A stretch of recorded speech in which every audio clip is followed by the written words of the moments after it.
મિત્રો, આજે આપણે વાત કરવાના છીએ ટ્રેક્ટર અને મિની ટ્રેક્ટર સહાય યોજના વિશે।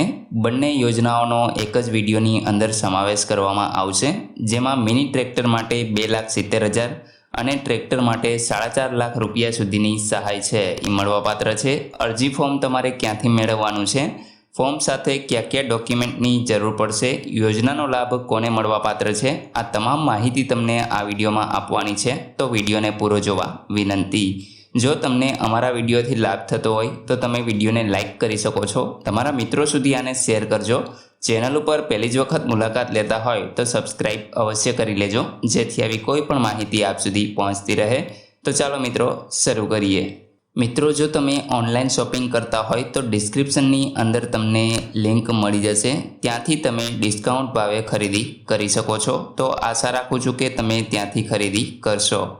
વાત કરીએ સૌપ્રથમ તો યોજનાના ઉદ્દેશ વિશે, જેમાં આદિજાતિના ઇસમોની આર્થિક સ્થિતિ સારી ન હોવાને કારણે તેમજ ખૂબ જ નબળી હોવાને કારણે બેન્કો તેમજ અન્ય સંસ્થાઓ પાસેથીને ઊંચા વ્યાજના દરે લોન લેવામાં મુશ્કેલી પડતી હોવાથી આદિજાતિના ઇસમોને રોજગારી યોજના હેઠળ ટ્રેક્ટરના હેતુ માટે લોન આપવાથીને જીવન ધોરણ ઊંચું લાવી શકે અને તેમને પગભર કરવા માટે આ યોજના સરકાર દ્વારા અમલમાં મૂકવામાં આવેલી છે। તે જ રીતે મિત્રો વાત કરશું લાયકાત અને પાત્રતા વિશે, તો આ યોજના છે એ અરજદાર આદિજાતિનો હોવા અંગેનો એક દાખલો પ્રમાણપત્ર મદદનીશ કમિશનર શ્રી તકેદારીએ રજૂ કરવાનું રહેશે। અને બીજું છે કે લાભાર્થીની ઉંમર છે એ 18 વર્ષથી ઓછી તથા 55 વર્ષથીને વધુ ન હોવી જોઈએ। ચૂંટણી કાર્ડની તેમજ આધાર કાર્ડની નકલ ફરજિયાત છે એ રજૂ કરવાની રહેશે, તો તમે આ યોજનાનો લાભ મેળવવાને પાત્ર થશો। ત્યાર પછી લાભાર્થીએ ટ્રેક્ટરના હેતુ માટે ધંધો રોજગાર ધિરાણની માંગણી કરેલ હોય તેની જાણકારી અને આ અંગે તાલીમ લીધેલી હોવી જરૂરી છે।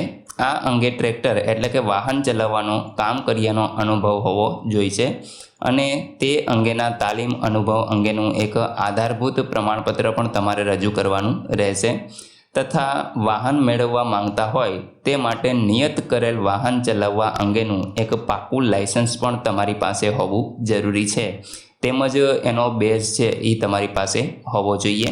ત્યાર પછી અરજદારની જે કૌટુંબિક વાર્ષિક આવક છે એ ગ્રામ્ય વિસ્તાર માટે 1,20,000 રૂપિયા સરકાર દ્વારા નક્કી કરવામાં આવેલી છે। તે જ રીતે શહેરી વિસ્તારની વાત કરીએ તો એમાં 1.5 લાખ રૂપિયાની આવક સરકારે નક્કી કરેલી છે, તેના કરતાં વધારે ન હોવી જોઈએ, તો તમે આ યોજનાનો લાભ મેળવી શકો છો।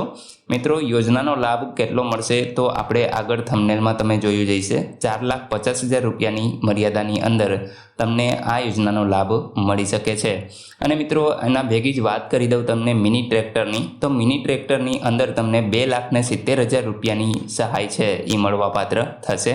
ત્યાર પછી મિત્રો આપણે જે વાત કરી ગયા ધિરાણની મર્યાદા, જેમ કે 4.5 લાખ રૂપિયાની મર્યાદાની અંદર તમને લોન મળવાપાત્ર છે અને મિની ટ્રેક્ટર માટે 2,70,000 રૂપિયા છે એ તમને લોન મળવાપાત્ર થશે। વાત કરીએ લાભાર્થી ફાળાની, તો અહીં આ યોજના અંતર્ગત લાભાર્થીએ ફાળો છે એ કુલ ધિરાણના 10% જેટલો ભરવાનો થાય છે। અને વ્યાજના દરની વાત કરીએ તો અહીં મિત્રો વાર્ષિક 4% લેખે વિલંબિત ચૂકવણી માટે વધારાના 2% છે એ તમારે ચૂકવવાના રહેશે, અન્યથા તમે 4% લેખે છે એ અહીં તમને લોન મળવાપાત્ર થશે। જો તમે કોઈ પણ હપ્તો ચૂકી જાઓ છો તો વધારે તમારે 2% વ્યાજ છે એ ચૂકવવાનું થશે, એટલે કે 4% ઉપરાંત 2% વધારાનું એમ 6% વ્યાજ છે એ તમારે ભરપાઈ કરવાનું થાય છે।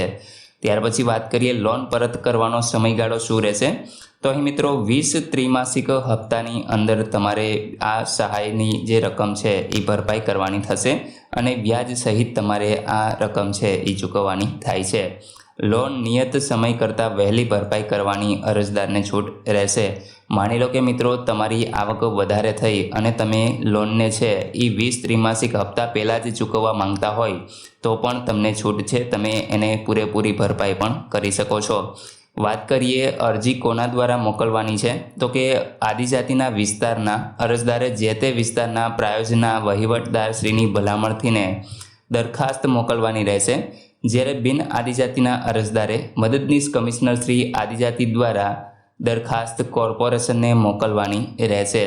ત્યાર પછી વાત કરીએ કે અરજી મેળવવાનું સ્થળ કયું છે, તો કે જે તે આદિજાતિ વિસ્તારના પ્રાયોજનના વહીવટદારની કચેરી, ગુજરાત આદિજાતિ વિકાસ કોર્પોરેશન અથવા તો કોર્પોરેશનની વેબસાઇટ તમે અહીં જોઈ શકો છો. આદિજાતિ નિગમ .gov.in નામની વેબસાઇટ છે, તેના ઉપરથી તમે અહીં ફોર્મ છે એ મેળવી શકો છો. તો મિત્રો, આ રીતે તમારે અરજી ફોર્મ મેળવી અને તમારે જરૂરી આધાર પુરાવાઓ સાથે ફોર્મ છે એ ભરી અને રજૂ કરવાનું રહેશે. આશા રાખું છું કે વિડીયોની અંદર તમને યોજના વિશે માહિતી મળી ગઈ છે. તેમ છતાં પણ કોઈ પ્રશ્ન હોય તો કોમેન્ટ દ્વારા પૂછી શકો છો.